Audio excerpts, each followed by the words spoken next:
of Consuming Interest with Jim Turner, Fridays at 2 p.m. on the Progressive Radio Network.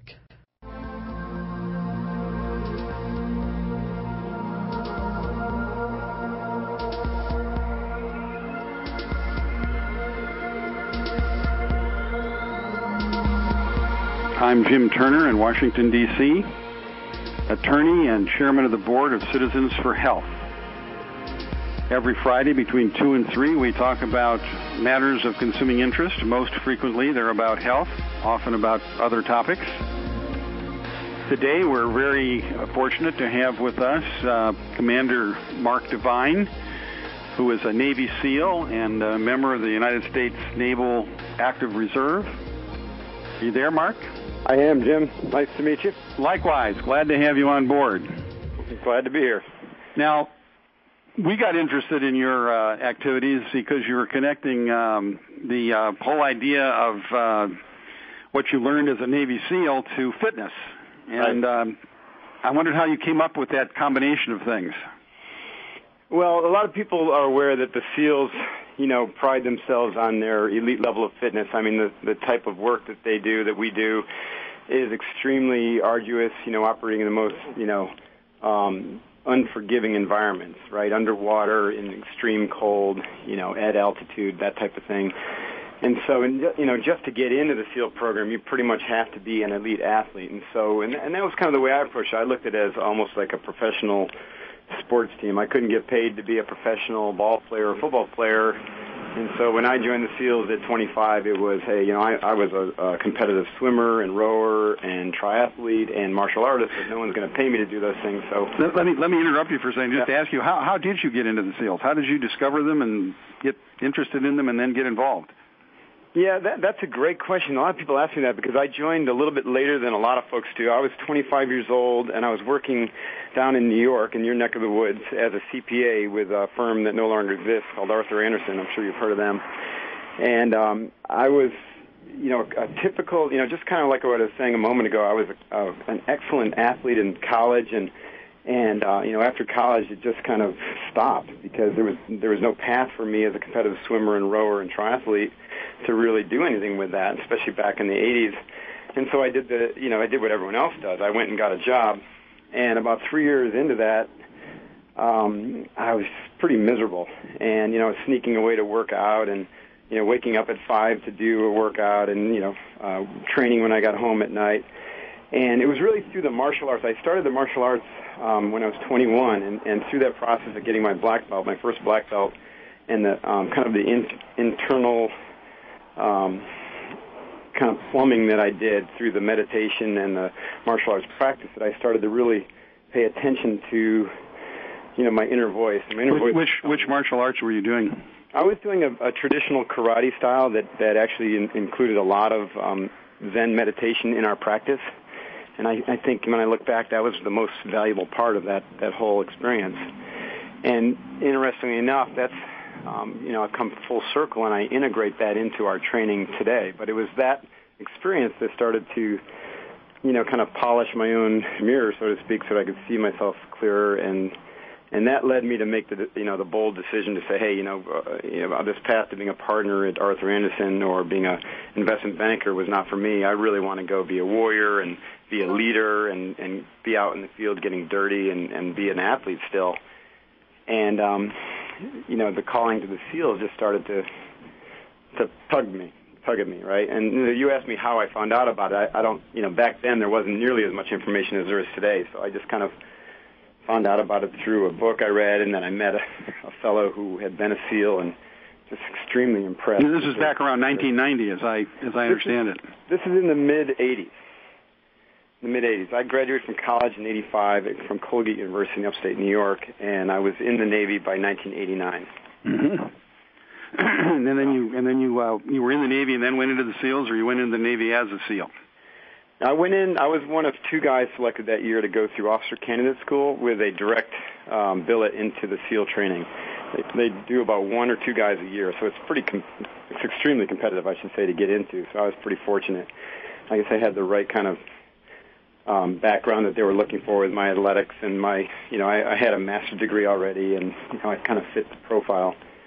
So I, in my program basically said if I didn't make it through SEAL training, I would have been out of the Navy, which was pretty fortunate. A lot of the enlisted guys that go in, if they don't make it through, and as you know, it's 80% that don't make it through, they're typically out, chipping paint in the fleet, which is not a good deal. Okay, now you got into the SEALs. What's the training like? What did you actually learn and how long is the training?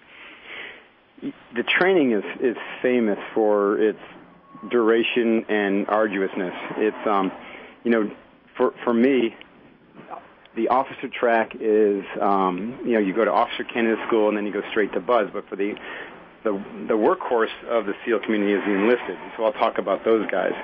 75% of the SEALs are enlisted SEAls, and they're the real. I mean, they're all rock stars. And most of them have college and master's degrees because it's so tough to get in the officer corps. But at any rate, so you've got to train probably for a year just to even have the physical aptitude to be selected, to go to boot camp. And once you get selected with a SEAL contract, you go to boot camp. That is, I believe that's 16 weeks. And boot camp is just, just get through, right? Don't get hurt, get through it. Then you go to a program that they started a couple years ago called BUD/S Prep. It's a sports academy co-located with the boot camp up at Great Lakes. And BUD/S Prep is 4 months long. And what does BUD/S stand for? BUD/S is the actual SEAL, the acronym for the SEAL training itself. It stands for Basic Underwater Demolition SEAL Training.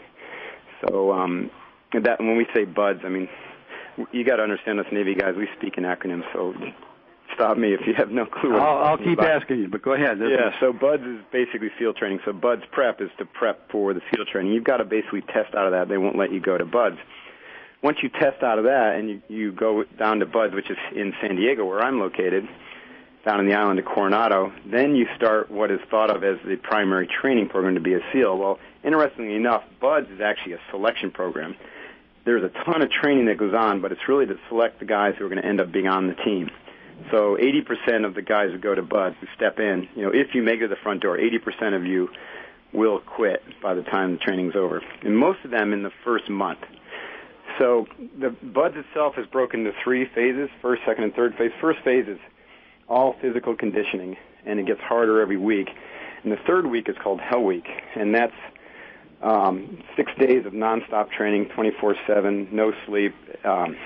It's extremely challenging, and about 60% of the candidates quit just during that week. And then second phase is diving. So you do a lot of open and closed circuit diving, mostly in and around San Diego Bay.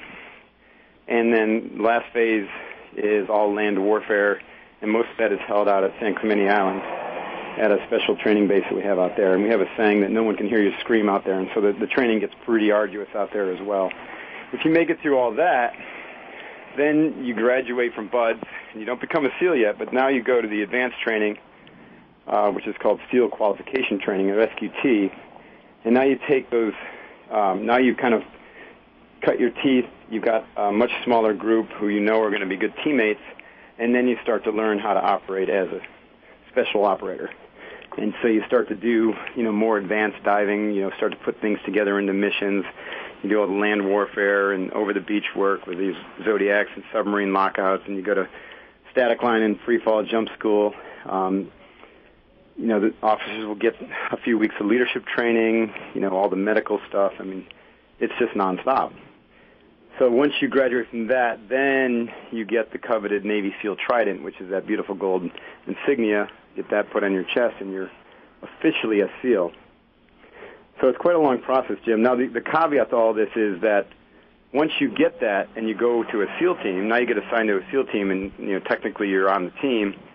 All the guys who've been on that team for years look at you as we call them an FNG, blanking new guy, and they say, okay, you're right back at the beginning again. So forget everything you've learned. We're going to teach you really how to operate. And you go into a platoon and you train again for 18 months before you ever deploy to combat. That's as you say, that's a pretty arduous program. Just before I have another question I'm going to ask you. I'll ask you this, and I'm going to take a little break. The question is, what of the things you learned during that training process have you been able to adapt to your fitness program that you now provide? And before we answer that question, just want to let everybody know that we're talking to Mark Devine, Commander SEAL, active naval reservist and a person who has been applying those lessons of the SEAL world to fitness programs. And I'm Jim Turner, attorney in Washington, D.C., chairman of the board of Citizens for Health, and you're listening to Of Consuming Interest. Mark, do you want to go ahead and answer the what did you learn to transfer over to your fitness programs? Sure, and I'll try to keep it concise because I know I can be a little long-winded on this because it's so important and interesting. But what I learned and what we kind of integrate into our SEAL Fit training program is a few things. One is SEALs train very functionally, right? You don't see SEALs doing bicep curls and sitting down on leg presses and doing things that you would find at 24-Hour Fitness. It's a complete waste of time for us. Right? We need to train our bodies in the range of motions and the movements that we're going to use in the field.